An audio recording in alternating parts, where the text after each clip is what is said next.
kalsada namin dito sa Lasak City, hindi pa ako nirigla noon. Ngayon, magminupos na lang ako. Ito pa rin yung kalsada namin. O, sampulan natin to ng flood control walk dito sa Lasak City. O, diba, nagkandahirap-hirap si Kuragan.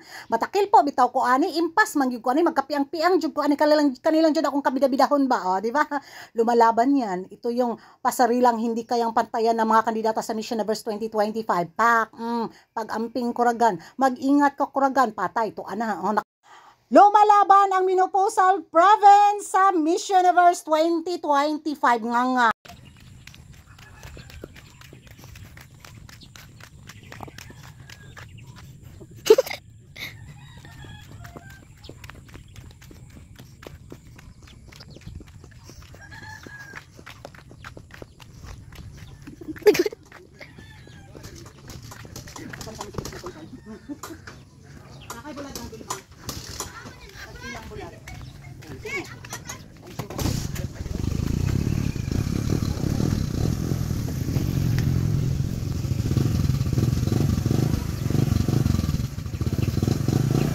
Palitra ko bulat na bulat.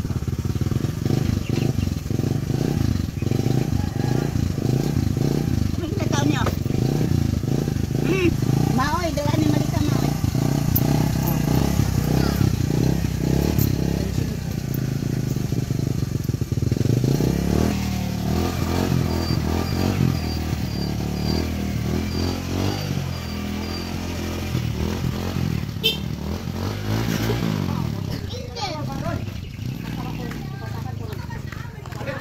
Welcome back to my vlog sa maganda at makulimlim na umaga sa inyong lahat mula dito sa Lasak City.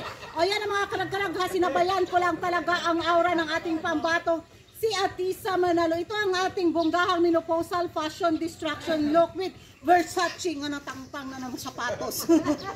So na nga mga karag-karag, grabe yung bus na naabot ng kandidata natin sa kanyang palok. Bus talaga yung naging pa-eksenas kay Atisa Manalo mga karag-karag. Kasi nga sa kanyang pa-closed door interview na pa-outfit na kung saan hindi na siya nagpalit sa fashion show gala bitaw. Marami ang na-imberna na mga beauty pageant lovers. Marami ang nainis.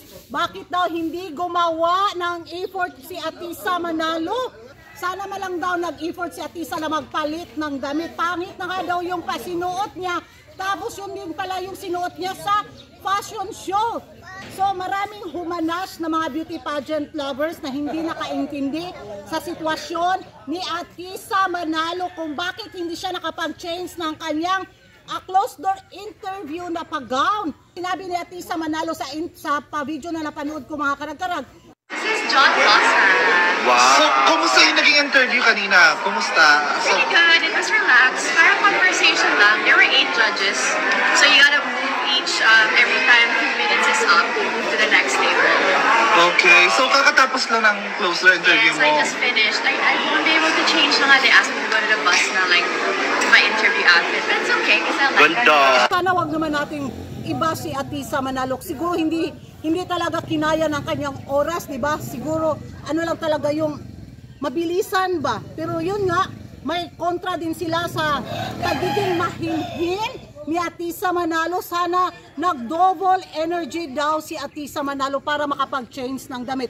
Kung nakapagpalit nga daw ng damit si Thailand, si Peru na kung saan, kung alphabetical order yung pag-uusapan, si Vietnam na malayo sa nakapagpalit na daw ng damit, pero bakit hindi daw nag-effort yung pambato natin na mapalitan yung pangit niyang sinuot sa closed door interview. Magiging reaction ko naman mga karag-karaglo ay so konting na lang ba, pag-unawa bitaw, grabe kasi yung banat na binigay nila ngayon kay Atisa Manalo. Pilipino tayo, dapat pagtulungan natin yung kandidata natin. Yun yung magiging reaction ko mga karag-karag. So sabi nga nila, sana man lang daw ibalik ni Atisa Manalo yung support ang binigay ng Pinoy sa kanya sa pagboto bitaw. Sana makita daw yun ni Atisa Manalo. Sana magdoble yung energy ni Atisa Manalo para daw kasing tinamad na si Atisa Manalo, mga karagdag. Hindi naman siguro sa ganun. Didipinsahan ko pa rin si Atisa Manalo at sabi ko nga, huwag tayong umasa para hindi tayo masaktan sa resulta sa Miss Universe 2025 dahil kung mag-expect tayo ng bongga, doon na yung kirot ng puso natin, di ba? So enjoy na lang natin yung moment ni Atisa Manalo sa Miss Universe 2025 na kung ano ba yung kahinat na ng resulta, dapat nating tanggapin. Sabihin na hindi nakapagpalit ng palok si Atisa Manalo, is tinamad na siya.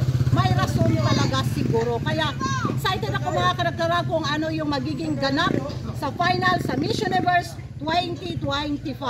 So, ewan ko sa inyo kung ano yung magiging reaction nyo dito nga na binanatan si Atisa Manalo sa kanyang palok na hindi nakapagpalit ng pag-gown. Sa tingin nyo mga karagdag, may rason kaya si Atisa Manalo? Mag-ingay tayo sa comment section at kung hindi ka pa nakapag-subscribe sa YouTube channel ko, don't forget to like and subscribe Kuragan Karag and hit the notification bell para updated kayo sa mga latest kaganapan at late na intriga sa mundo ng beauty pageant. Magiging reaction ko lang dyan mga karag-karag, mga untag bulad. Philippine Loper. Langkat example. Hindi man pa ulang bola na. Pino. Paano kung hindi na? Ano ba?